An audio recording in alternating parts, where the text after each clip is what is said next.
नमस्कार साथियों, काशीदीप crime news में आपका स्वागत है। ताज़ा खबरों के लिए बने रहें, सब्सक्राइब करें एवं विज्ञापन हेतु संपर्क करें। पश्चिम बंगाल में भाजपा की बनेगी सरकार, कहा केंद्रीय राज्य मंत्री रेणुका सिंह ने वाराणसी में। केंद्र सरकार के आदिवासी मामलों के राज्य मंत्री रेणुका सिंह ने वाराणसी के सत्र सर्किट हाउस में पत्रकारों से बातचीत में कहा कि पश्चिम बंगाल में होने वाले विधानसभा चुनाव में भारतीय जनता पार्टी स्पष्ट बहुमत के साथ सरकार बनाएगी। उन्होंने कहा कि राज्य की ममता बनर्जी सरकार केंद्र सरकार द्वारा संचालित की जाने वाली जन कल्याणकारी योजनाओं को अपने राज्य में लागू नहीं करती है और इसका ठीकरा केंद्र सरकार के ऊपर फोड़ती है। केंद्र सरकार की तमाम योजनाएं पश्चिम बंगाल में लागू नहीं है। यह सिर्फ राज्य सरकार की वजह से हुआ है, लेकिन अब राज्य की जनता इन सब चीज़ों को समझ चुकी है। एक प्रश्न के उत्तर में उन्होंने कहा कि महाराष्ट्र की स्थितियाँ काफ़ी विकट हो गई हैं। इसी कारण से महाराष्ट्र बीजेपी ने राष्ट्रपति शासन लगाने की मांग की है। अपने विभाग की चर्चा करते हुए उन्होंने बताया कि केंद्र की मोदी सरकार जनजाति लोगों के जीवन स्तर को बदलने के लिए अनेक योजनाओं का संचालन कर रही है। खासकर महिलाओं की स्थिति पहले से अब ज़्यादा बदली है। आदिवासी महिलाएं भी अब अन्य महिलाओं से कदम मिलाने को तैयार हैं। रेणुका सिंह वाराणसी में एक निजी कार्यक्रम में भाग लेने के लिए पधारी थी। वाराणसी से काशीदीप क्राइम न्यूज़। स्कूलों में भगवत गीता पढ़ाने की वकालत कर रही हैं, क्या कहेंगी इस पे?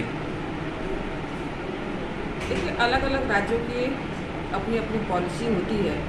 मैं तो भारत सरकार से हूँ। भारत सरकार ने अभी जो नई शिक्षा नीति लाई है, मैं तो नई शिक्षा नीति में जिस भी प्रकार के प्रावधान है मैं तो उसकी वकालत करूँगी। बंगाल चुनाव में क्या लगता है, मोदी मैजिक या ममता का विकास? जनता सत्ता परिवर्तन चाहती है और इसलिए सत्ता परिवर्तन चाहती है। आज बंगाल की जनता देख रही है कि जहाँ जहाँ पे भारतीय जनता पार्टी की सरकारें हैं उन राज्यों में बहुत तेज़ी के साथ विकास हो रहे हैं। जनता सैकड़ों साल से जिन बड़े प्रोजेक्ट का इंतज़ार कर रही थी, आज उन राज्यों में बड़े प्रोजेक्ट पे काम चल रहा है। भारत सरकार की जो जनहितैषी योजनाएं हैं, माननीय मोदी जी की वो योजनाएं वहाँ पर लागू है। बंगाल में भारत सरकार की बहुत सारी योजनाएं को ममता बनर्जी लागू नहीं होने देती, जैसे आयुष्मान योजना, पीएम कृषक सम्मान निधि योजना। इसके साथ साथ अभी जो बजट जो प्रावधान हुआ, बजट के समय हम लोगों ने सुना कि बजट प्रावधान होता है, इसके बावजूद भी ममता बनर्जी ना तो वहाँ पर ज़मीन हमें देती है, ना तो हमारे सरकार का पैसा ले जाना चाहती है। तो जब वो पैसा ही नहीं ले जाएंगी, योजनाओं को लागू ही नहीं होने देंगी, तो जनता परेशान होगी। और आज जनता भारतीय जनता पार्टी की सरकार बनाने के लिए खुद कृत संकल्पित है। आज पूरे पश्चिम बंगाल में वहाँ पर माहौल भारतीय जनता पार्टी के पक्ष में है। महाराष्ट्र में बीजेपी की ओर से राष्ट्रपति शासन की मांग की जा रही है। एटलांटिक केस को लेकर क्या कहेंगी आप? देखिए, ये बड़ा मुद्दा है। वहाँ पर महाराष्ट्र की जनता ने भी भारतीय जनता पार्टी की सरकार को चुना था, लेकिन जिस प्रकार से शिवसेना खुद चाहती थी कि हम मुख्यमंत्री के रूप में यहाँ पर काम करें, आज वहाँ पर परिस्थितियाँ लगातार विपरीत होते जा रही हैं। अब जो इंटीरिया का मामला है वो बड़ा है, उस पर जांच चल रही है। महिलाओं के लिए क्या कोई मुख्य योजना है?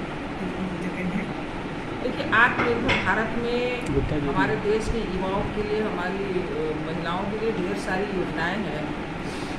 आज बैंकों के पास पैसे की कोई कमी नहीं है। माननीय प्रधानमंत्री जी चाहते हैं कि अब इस कोरोना पीरियड में जितनी भी हमारी आवश्यकताएं थी, बाहर से सामान आना बंद हो गया और जो आवश्यक सामान थे उसकी पूर्ति हमारे देश के लोगों ने ही किया। आज बहुत सारी स्कीमों के माध्यम से हम अपनी महिलाओं को जोड़ना चाह रहे हैं कि वो स्वावलंबी बने, उद्यमी बने, और इसके लिए सरकार पूरी तरीके से प्रयासरत है। असम में चुनाव प्रचार के दौरान छत्तीसगढ़ के सीएम ने कहा कि अगर कांग्रेस की सरकार बनती है तो असम में CAA लागू नहीं किया जाएगा। इस पर क्या कहेंगी? छत्तीसगढ़ के जो मुख्यमंत्री जी भूपेश बघेल हैं, 2018 के विधानसभा चुनाव में उन्होंने 36 प्रकार की झूठी घोषणाएं की और आज 2 साल से ज़्यादा का समय हो गया, उनके 36 में से एक भी घोषणा अभी शुरू नहीं हुई है। पूरी होने की तो बात बहुत अलग है। तो आज वो आसाम में भी इसी प्रकार के झूठ बोल रहे हैं। आसाम की जनता जानती है कि छत्तीसगढ़ की जनता आज कितना परेशान है। उन्होंने कहा था कि हम किसानों के धान को 2500 रुपये प्रति क्विंटल खरीदेंगे।